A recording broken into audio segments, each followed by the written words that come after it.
Eh bien salut tout le monde, c'est AZK, sans surprise, vous savez de quoi on va parler aujourd'hui, le marché a baissé fortement. Je voulais faire un point sur une vidéo que j'avais faite il y a quelques temps et sur laquelle je suis jamais revenu depuis et je sais pas si je reviendrai dessus. J'avais fait une vidéo il y a à peu près 2 mois sur la chaîne principale où je vous demandais un petit peu votre aide pour remplir différents paper wallets.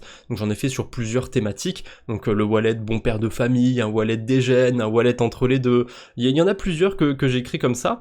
Et ça fait déjà plus d'un mois que les wallets ont été créés et j'ai jamais eu l'occasion de refaire une vidéo là-dessus. Du coup, je voulais faire un petit point pour aborder le crash crypto et vous montrer un peu que choisir ses alts, ça peut avoir un intérêt dans certains contextes, mais quand il y a des crashs comme ça, c'est toujours bien de garder une exposition à Bitcoin et Ethereum, puisque les wallets qui étaient les plus dégènes, qui n'avaient pas de Bitcoin et d'Ether, sans surprise, c'est ceux qui sont le plus bas aujourd'hui. Alors peut-être que si j'avais fait cette vidéo il y a une semaine ou deux, j'aurais dit complètement l'inverse, c'était probablement les wallets les plus hauts, mais quand même, ça montre quelque chose, hein. Je vais pas couper ces wallets, je vais les laisser vivre un petit peu comme ça, plusieurs mois, peut-être plusieurs années, peut-être qu'on aura l'occasion d'en reparler de temps en temps, de les mettre un petit peu à jour, j'en ai aucune idée, hein. Peut-être que je vais les laisser mourir et qu'on n'en reparlera plus jamais, mais là je pense que c'est assez pertinent de faire un point sur ça. D'abord, le wallet Bitcoin Ethereum, dès que je l'ai ouvert, j'ai mis 10 000 $ dessus, j'y ai pas touché, c'est monté à 12 000, là on est descendu à 8 671 $. On va pas faire un point sur la composition de tous les portefeuilles, hein, c'est pas le but de cette vidéo, c'est vraiment juste de vous montrer globalement ce qui s'est passé. Ensuite, on a le portefeuille bon père de famille, où on avait à peu près à moitié de Bitcoin et Ether et à moitié d'altcoin. Bon bah voilà, c'est la cata, il est en dessous du portefeuille Bitcoin Ethereum, il a eu plus de fluctuations dans les deux sens. Il a été plus haut, bah là maintenant il est plus bas. Ensuite, un wallet qui est entre le wallet dégène et le wallet bon père de famille, même constat, c'est pire encore. Là il est à peu près à 8 000 $, donc à peu près à moins 20% de baisse depuis le début. Le wallet dégène il est où? Le wallet dégène il est là, 7 200 $, lui il a pris super cher.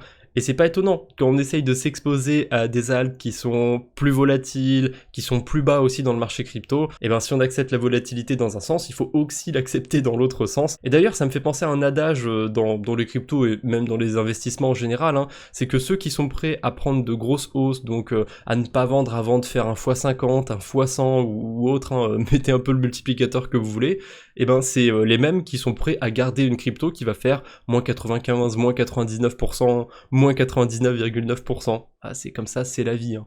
Ensuite, on a deux autres wallets qui sont un petit peu plus random. Ah, pour le coup, lui, il est vraiment random. J'avais tiré 10 alts au sort dans le top 300 crypto. Enfin non, 5 alts au sort et 5 alts par rapport à ceux que vous m'aviez proposés.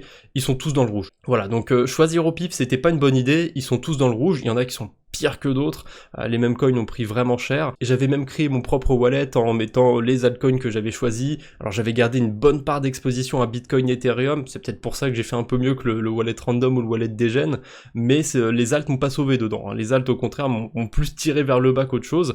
Ah, il y a quand même le token core qui est dans le vert, tiens c'est étonnant, mais sinon tout le reste est dans le rouge. Donc vous pouvez prendre autant de temps que vous voulez pour faire vos tests d'investisseurs, réfléchir à vos investissements. Le jour où le marché se retourne, c'est la même chose pour tout le monde. Et là, on est rendu dans un cycle où le marché haussier, c'est pas celui de 2021 ou 2017 où ça a réussi à tout le monde et globalement il y a 90-95% de toutes les cryptos qui montent. Là, c'est vraiment plus vicieux, hein. Si on fait un constat par rapport à il y a plusieurs mois, je me souviens que j'avais fait une vidéo aussi sur ça, bah voilà, c'est la vidéo qui est sortie juste après 10K sur un wallet. J'étais revenu sur une ancienne vidéo, ouais, ça fait beaucoup de vidéos dans la vidéo, mais j'étais revenu sur une ancienne vidéo que j'avais fait fin 2023, où j'avais vendu les alts que j'avais sur le portefeuille de la chaîne YouTube, et au moment où j'avais fait la vidéo, on me disait dans les commentaires que c'était une mauvaise idée. En plus j'avais fait déjà quelques vidéos un peu bullish auparavant, voilà, j'avais fait une vidéo pourquoi on est en bull run, et juste après, je vends tous les altcoins du portefeuille. Sauf que dans la vidéo, j'ai dit que je gardais le Bitcoin et l'Ethereum. Depuis, c'était il y a 8 mois cette première vidéo, depuis 8 mois, Bitcoin et Ether, ils sont plus hauts aujourd'hui. À part Avalanche, tous les alts qu'il y avait dans cette vidéo, ils sont plus bas aujourd'hui. Et maintenant, Avalanche, je me demande s'il est pas plus bas aussi.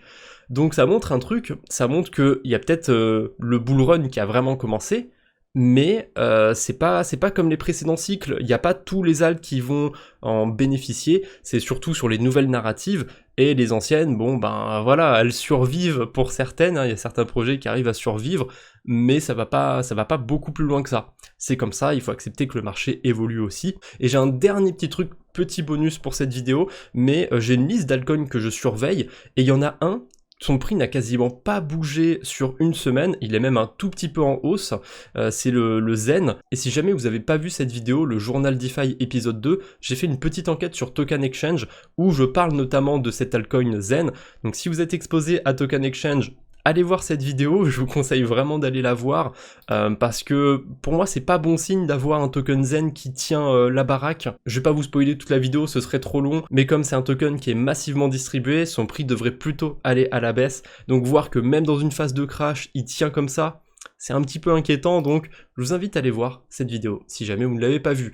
Allez, j'ai plus grand chose à vous dire pour aujourd'hui, de toute façon, il n'y a pas grand chose à dire pour aujourd'hui, c'est les vacances, prenez un petit peu de recul, si vous le vivez très mal, bah, je suis désolé pour vous, peut-être que vous étiez trop exposé, que vous n'auriez pas dû. En tout cas, je vous embête pas plus pour aujourd'hui, on se retrouve bientôt j'espère, d'ici là, portez-vous bien, prenez soin de vous, allez, salut tout le monde.